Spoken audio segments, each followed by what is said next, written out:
Yesu ko e kuholi pe kia te ia e whenga kai lama ko e uhi ko e angahala ka te whenga pe ke mau ko e kuloto e mau e sisu ko e kuholi pe kia te ia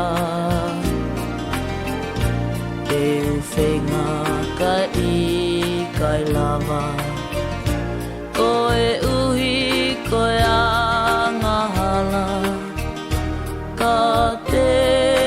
whenga pe ke mau ko e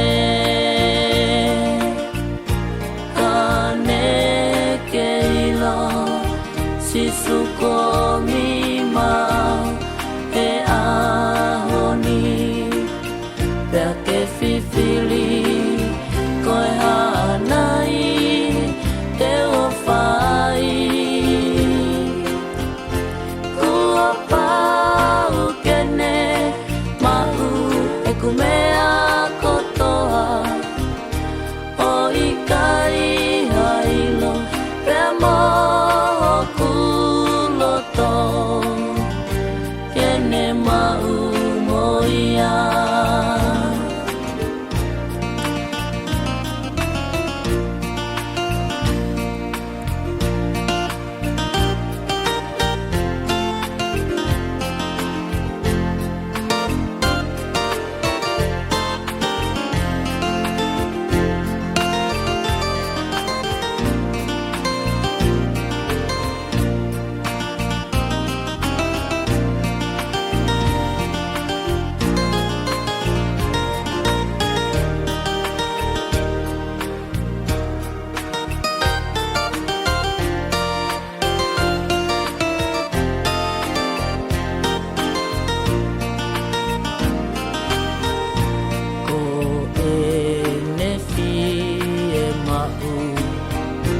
ke toko ni hata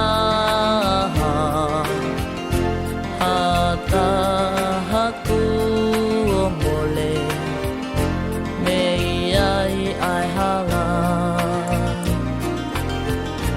tene tali koe moa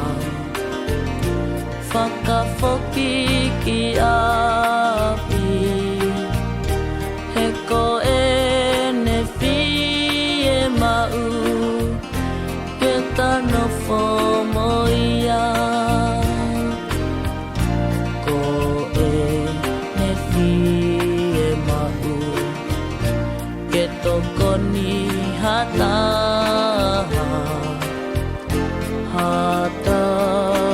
ku o mole me ai hala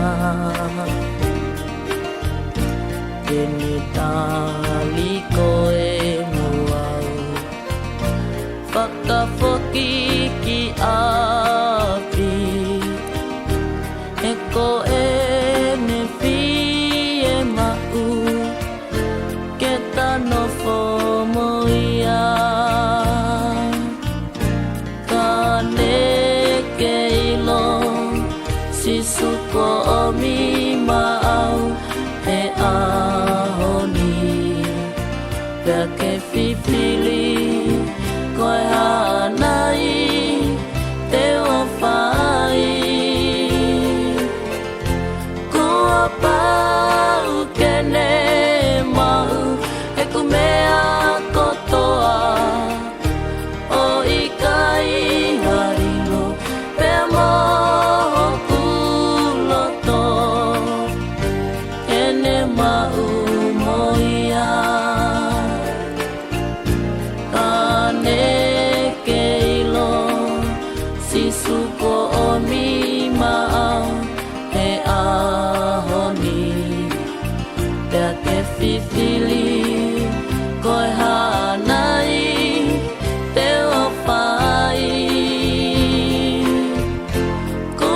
pa